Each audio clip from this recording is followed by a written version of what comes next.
All right, guys, real quick before we start, this will be chock full of spoilers. So if you don't want spoilers, turn away now. Or just watch anyways.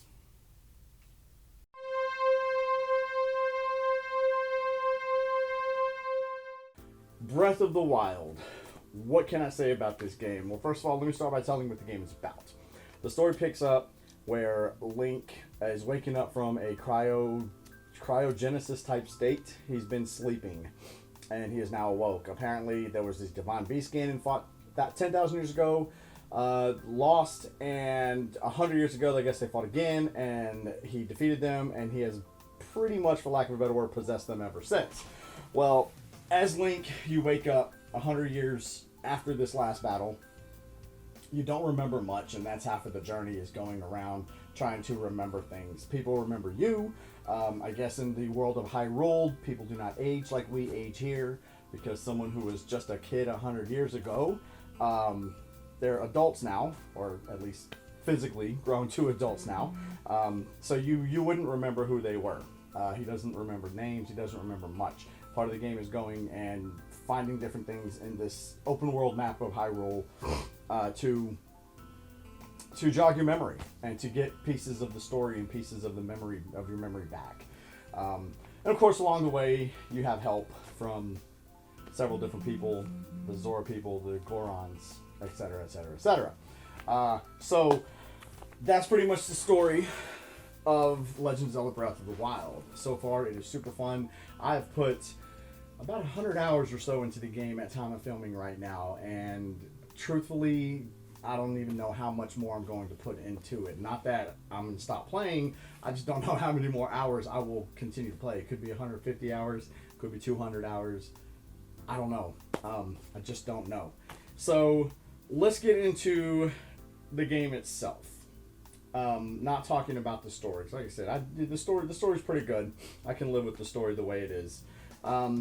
Let's talk about the graphics for a minute. The graphics here are a combination of, I don't want to say realisticness mixed with cell shading, because it is still cartoony, which is fine. It's a Legend of Zelda game. I didn't expect it to look like Uncharted or Battlefield or GTA or anything like that as far as character models and things like that go.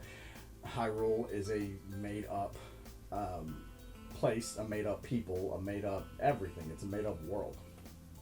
So the graphics are still cartoony. That being said, though, the graphics look great. They look fantastic. With this being the newest gen of Nintendo console, the Switch, and that's what I played on the Switch, they should look good. They should look this good. So good job, Nintendo. You nailed that one. Unfortunately, I don't have the Wii U version. I don't know what that looks like. I can't really compare the two. Jordan, go ahead and put up a side-by-side on those right now. Let's see what it looks like. Okay, so there we go. So graphically, it is that cel-shaded, which, on the Game Chasers page, we did a thoughts video, a first impressions video on it, and I wasn't a fan of the cel-shadedness in like Wind Waker. I didn't play it because that kind of turned me off. This is a cross between take Ocarina updated graphically and Wind Waker and kind of mold those together. And you got that, again, for lack of a better term, realistic, cel-shaded, cartoony look going on. But it works. It works well. It's not too distracting. It doesn't make you go, oh, that just looks horrible. That looks like shit, whatever. I think it works pretty well. Now let's get into the sound. The sound and the sound effects and the music. Fan-fucking-tastic. The ambiance sounds as you're walking through a forest, the birds chirping, you hear bugs fluttering off, birds as you're walking around, birds taking off and cawing as they leave. The howl of things like wolves, the growl of things like bears. You've got it's so detailed. They paid attention. They paid very close attention to detail in this game. The sound made while walking on grass versus walking on a wooden bridge versus walking on some kind of stone or rock or something like that are three different and distinct sounds. You can tell maybe like in real life, it doesn't all sound the same. It's not one set of footsteps or one set of sounds of footsteps for everything. Even walking through the snow, walking through the sand has a different sound effect than walking on dry land. Walking on wet land has a different side effect or sound effect versus walking on dry grass.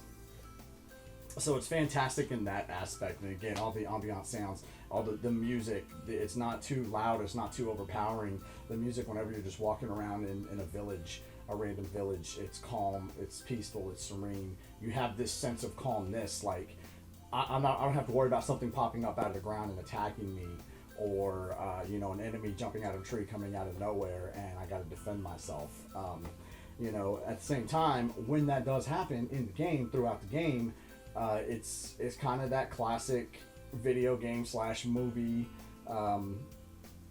change of music there, where maybe the music's calm, enemies pop up, it gets a little darker, a little more bass, a little deeper, whatever, a little more. It gives you that sense of urgency, like I'm being chased. Perfect example of that is there are wolves in the game. There's a pack of wolves in the game, and when they see you, one wolf will howl, and he will get the attention of the rest of the wolves that might be in the area. And then they come around you and they start to attack you. Well, the music playing in that kind of situation, in that kind of scenario, makes you feel there's danger. There's danger on the screen. I need to get out of danger. I need to protect myself. I need to do something here. The sound effects, other sound effects. Talking about music, a lot of the traditional, I guess, music playing in the background, or some more traditional music playing in the background when you're walking in the overworld, so to speak, is not there. That kind of shit is not there. Personally, I don't care. I've seen a few people mention it before, online. It doesn't matter. One thing that bothers me more than that, though, is whenever you open a chest or you bomb a wall or something like that, and there's a hidden walkway or a hidden room or whatever, that noise that it makes when you uncover a secret, it only pops up about half the time in the game. For some reason, I mean, I've bombed, rock cliffs looking for shrines, and I don't get that cool sound. But inside the shrine, whenever you figure out the puzzle and you go to the monk, it opens up that door to the monk, whatever, you get that sound. It only happens about half the time. I wish it happened more often, but unfortunately it doesn't. The sound of the electricity, the thunder, lightning hitting the ground. Yes, lightning actually strikes the ground. The sound of rocks falling, the sound of, just the sound effects and the music in this game are so amazing. Top notch. So moving right along here, more things about the game. You have different tunics, different, leg pants, I guess, if you will, different headdresses and helmets and whatnot that you can wear, and they all do different things. You have an outfit that's completely protects you from the heat and from the sun if you're in Gerudo Desert. Gerudo Desert. Hope I said that right. One that's warmer whenever you're up in a mountain and stuff like that. And then, you got your everyday clothes that you start out with. They almost look like kind of tattered rags, honestly, compared to some of the other uniforms and outfits that you find along the way. You have armor, like almost knight's armor, that's supposed to help defend against attacks and things like that. Honestly, personally, in my opinion, I didn't really see one armor that was maybe any better than the others when it came to defending against attacks. You can upgrade all of your armors and all of your clothing and get extra defense points on them, if you will, if you want to kind of dumb it down to like an RPG kind of term. It makes the defense a little bit higher against strike attacks. I didn't notice much of a difference, truth be told. Where I saw a huge difference with something like that was the shields. But the armor itself, you got this rock climbing armor, if you will. And when you put that on, you do climb faster. You climb at twice the rate of speed. You have the Zora outfit. Zora's, domain armor, and it helps you swim faster.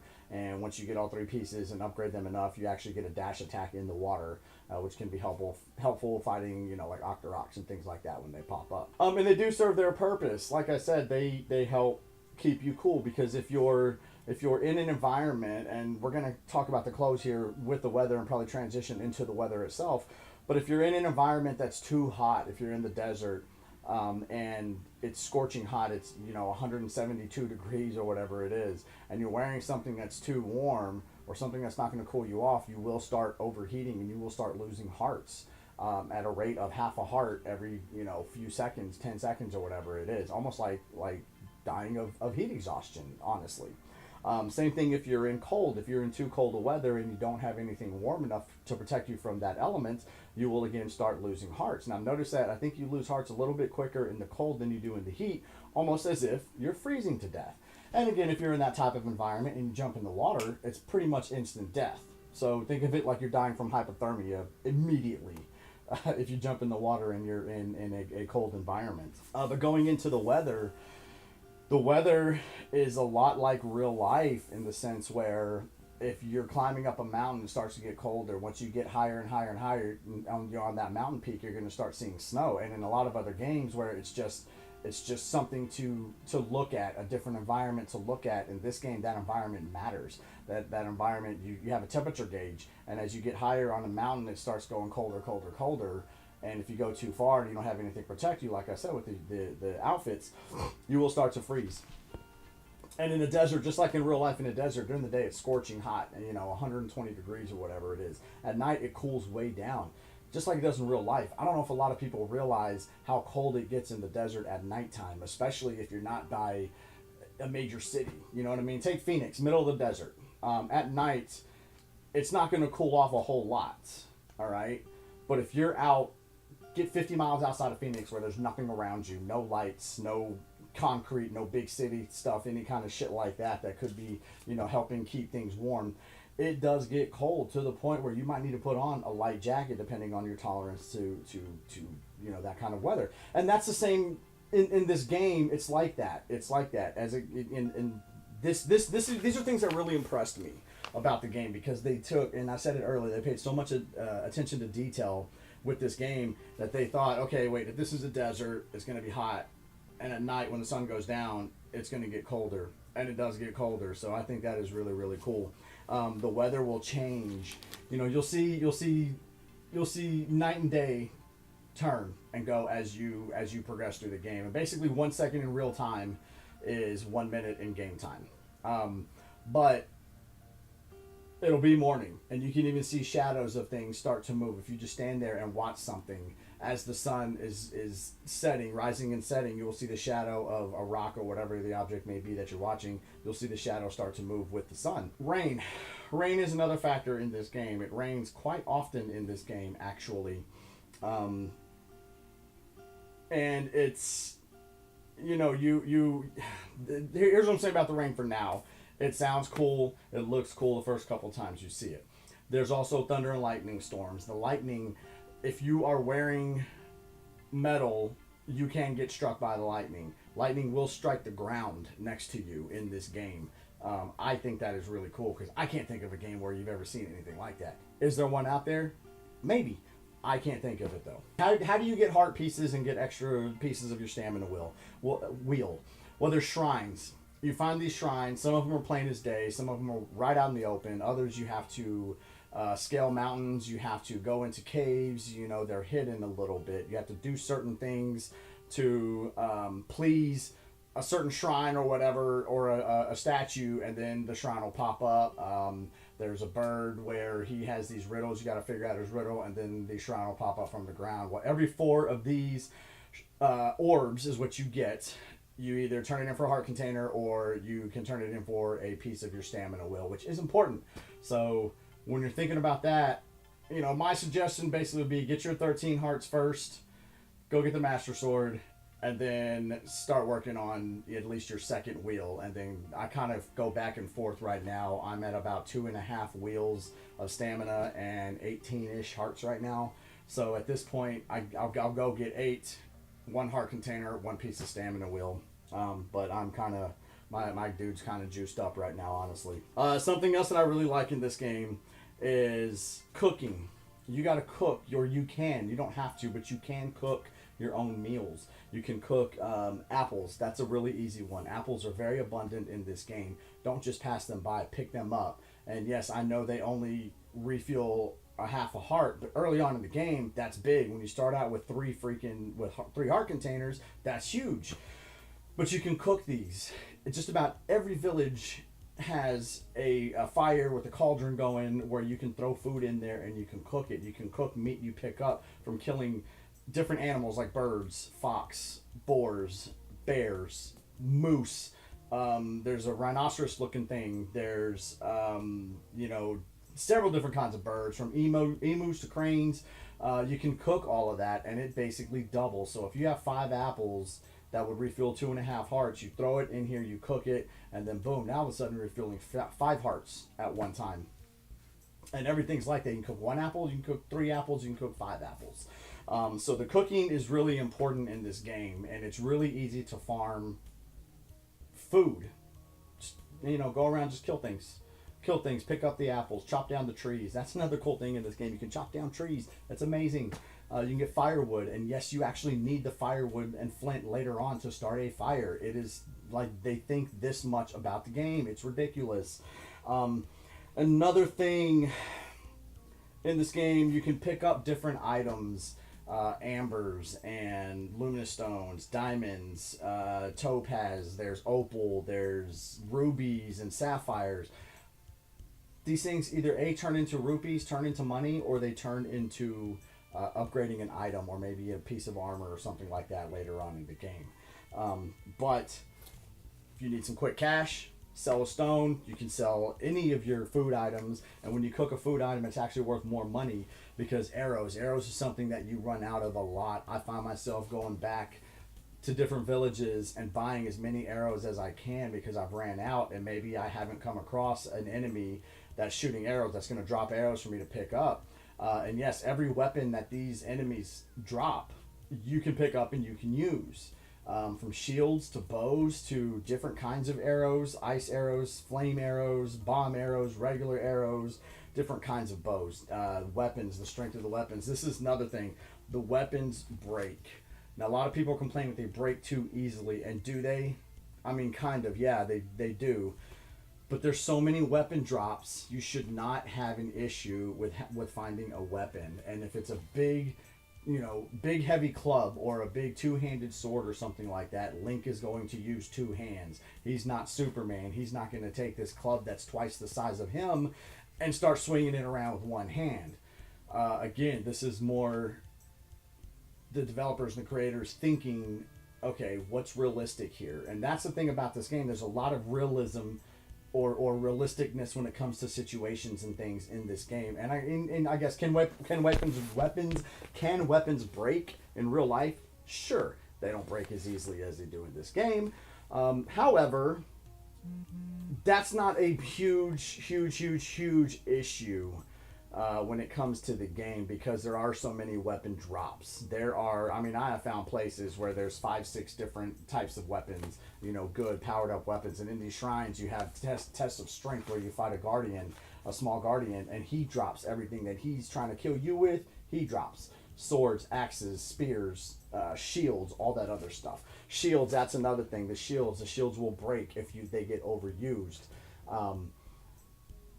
And the weaker the shield, if you get a shield made of wood, it's going to break a lot easier than a shield made of metal. And even shields made of metal, they all have different durabilities and defenses and things like that. Just like the attack weapons, they have different durabilities and different strengths as far as how much it's going to take to kill a certain enemy. They're assigned a number. So on, I don't know, like a sword, it might be a 10 durability but a 40 strength, so you don't have to hit the enemy as many times to kill them, and it's going to last a lot longer than a tree stick, which you can actually pick up a tree stick in this game. Okay, some cool things that they have in this game too are stasis items that help you along your way. You have 2 different kinds of bombs which are unlimited, which I really like. Unlimited bombs. You have a round bomb, and when you throw it, if you're on a hill especially, it really helps and works on a hill because it'll just roll. It'll roll till you detonate it. And then there's a square bomb like a cube, and this one, well, obviously it's flat, so if you drop it, you throw it down, whatever, it's going to kind of stay where it is. On a hill, maybe it'll slide down a little bit just because natural physics will make something like that slide down on grass. And then again, that one doesn't detonate until you actually detonate it. And yes, you can throw both at the same time. If they're close enough, you can set one off, it'll set off the other one, and it'll be a double explosion, causing twice the damage. Another thing is you have a magnet, and this magnet can move metal objects. Obviously, that's what a magnet does. But there are chests, metal chests under the water in certain lakes, rivers. There's chests buried in the sand in certain environments, or buried in the ground. So you take this magnet stasis and you use it on, you know, that chest, and you pull it out of the ground, you pull it out of the water, and put it on land, open it up, boom. You find something that's going to help you along the way, be it weapons or rupees or whatever the case. So the last one is actually just the stasis. I kind of generalized them all as a stasis, but I was incorrect in doing that, so I apologize for that. But it'll freeze time. It'll freeze an object. It'll even freeze an enemy. And it doesn't freeze an enemy for super, super long, but it'll allow you to get maybe close enough to them to do something to cause some damage. But it really works when you're freezing an item. You can freeze a boulder, and then you hit it, and the more you hit it, the more power it's going to project it, basically. So if you haven't done this yet, if you haven't figured it out, and if you played the game, I'm sure you have, take and freeze something with the stasis and smack it around with your sword, and you're going to see this little arrow go from yellow all the way up to red, and watch and see how far you can make something fly. The others are not called stasises, but they're powers, and I just kind of generalize them as stasis because stasis is a sort of a superpower kind of thing. Anyways, so take and do that. Another thing is these shrines and these temples that you can find. The temples unlock well, I guess they're towers, actually. They unlock pieces of the map. This map is so freaking huge. It's twice the size of anything that's out there, Skyrim, GTA 5, anything like that. But it unlocks pieces, like the towers unlock pieces of the map, the shrines unlock orbs for you, but you can fast travel between any one. So you can be in the southeast corner of the map, travel up to the northwest corner of the map, and it's a loading screen, and then boom, you're there. It will keep you from having to trek all the way across, which the map's big. It'll take a while. It can be a pain in the ass. So those are a lot of the very good things and very redeeming qualities about this game, which make it a superb game. So now let's get into the flaws, because there are some. I don't know if there is a such thing as perfect. I don't know if there is such thing as the perfect game. Are there games that have come close? Yeah. But there's a flaw in everything, okay? And while some of this is nitpicky stuff, other things I'm about to mention are to a point that make it annoying. So annoying, in fact, that it's going to affect the final grade that I give this game. Okay, so really the biggest things with the game are this. I found two really annoying things. There's what's called a bad moon. Okay, and basically the moon turns red, the moon rises red, and what it does is it reanimates all the dead bad guys that you killed from one bad moon to the next bad moon. So if you go and clear out this little campsite full of, you know, monsters or whatever, and the bad moon rises, if you go back there, they're going to be reincarnated.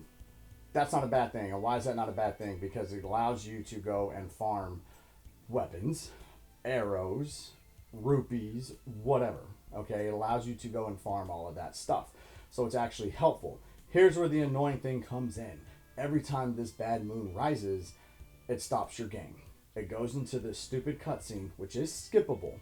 Okay, and the first time you see it, it's like, oh, what the hell's going on here? It almost kind of scares you a little bit. It's like, okay, are the enemies going to be too overpowering now? No, basically what it does is that all those enemies you killed, now they're back in that spot again. What's annoying about it is it don't matter what you're doing. When the bad moon rises, they're going to let you know that the bad moon rose. They're going to say it's going to stop and go into this cutscene, which again is skippable, but then when you skip it, you go into a loading screen, and then you go back to what you were doing. This happens in the middle of fights, in the middle of mini-boss fights, in the middle of trying to clear out like I said, a campsite or something like that. In the middle of, you know, your momentum basically in the game, it completely stops down what you're doing to let you know that this bad moon has rose. First time you see it, cool. After that, I would prefer they maybe have something pop up across the screen. Bad Moon, Rose, whatever. Because it does that with certain things. Whenever your Master Sword runs out of energy, that's the only weapon you can't break is the Master Sword, but it'll run out of energy, so you can only use it so much before it's out of energy, and then you don't use it again until it refuels. Like, you can't even drop this weapon. You can't throw this weapon on the ground. Once you have it, you have it. So a little thing will pop up in the middle of the screen, kind of like, I guess what, Instagram or Snapchat or I don't know, whatever these kids are using, and they got that thing across the middle that, you know, you can type something on, and it'll say your Master Sword is now ready for use, kind of thing. I wish it would do the same thing with Bad Moon, so it doesn't stop my game. It doesn't stop what I'm doing. It doesn't stop me in the middle of this intense fight or whatever. You know, I finally got a strategy down to a boss for the first time, and then it goes away. You know, you go into this Bad Moon Rising cutscene. Again, this is nitpicky stuff, so I don't like that. Truthfully, as cool as it is, where you got to change all your clothing and whatnot like that every time you're in a different environment to help keep you alive, it does, after 100 hours, get a little annoying. Because again, you're stopping your flow, you're stopping your momentum. You got to stop. And not, yeah, okay, oh, Jay, you're nitpicking. Well, I said that. You got to pause the game. You got to go and you got to put on, you know, your helmet, hat, tunic, fucking braided wig, whatever the hell it is, and your chest piece, your shirt, and then your leggings. It's just annoying. Like, why can't I go into the desert and just maybe, hey, you've already got this, so we're gonna go ahead and give you the power that goes along with it. I almost would rather them do that. Okay, so you got warm clothes. When you're in cold, it's gonna auto to your warm clothes, or at least give you the effects of that. But I guess at that point, the clothing becomes aesthetics and just for looks at that point, versus them actually doing something. Yes and no. I can see both sides of the coin on that one. Another thing, and this is probably more annoying than the Bad Moon Rising, okay? And this is where it's a nitpicky thing, but it does affect my overall score at the end of this video. So as much as I like the weather, and as much as I like, you know, the environments and, you know, where you are, if you're in the desert, it's going to be hot. You're not going to see the rainfall. Hell, you're even going to see a dust storm, you know, rolling around the desert. The weather does the same thing where it affects your gameplay and completely stops down. Oh, let me go back to the Bad Moon Rising for just a minute before I continue on with the weather. So something I love about the game, the weather, I also hate about the game, the weather. But the Bad Moon Rising, it was like every 3 days, 5 days in game, whatever. I've had Bad Moon Rising 3 nights in a row, and it's just annoying. So it seems like every 10 minutes, boom, Bad Moon Rising. It's like shit again, which I know it's longer than that, but it just seems like it's 10 minutes because it was happening so often. Very, very, very annoying, and that's my point with that. If it was once every 5 days, once every 10 days, in-game days or something like that, it wouldn't be as bad. But it's too often, in my opinion. Now, let's jump back to the weather. What annoys me about the weather? So, I praised the weather earlier in this video, and that was because, again, they paid attention to detail, and they put a lot of thought into this game. What I don't like about the weather is the rain, specifically. If it's raining and you're trying to climb a mountainside, you can't do it. It's annoying. You'll take a few steps up and then you'll start sliding down. I have even stopped and waited and let the rain pass so I could climb a mountain because I was looking for something. I was trying to get to the top of this peak or the next level or whatever. Started to climb, and I swear not 7 seconds into my climb, it starts raining again, slides me all the way back down. It makes the game almost to a point of unenjoyable when that is happening. Yes, I use that word. When it's raining, it sucks. Okay?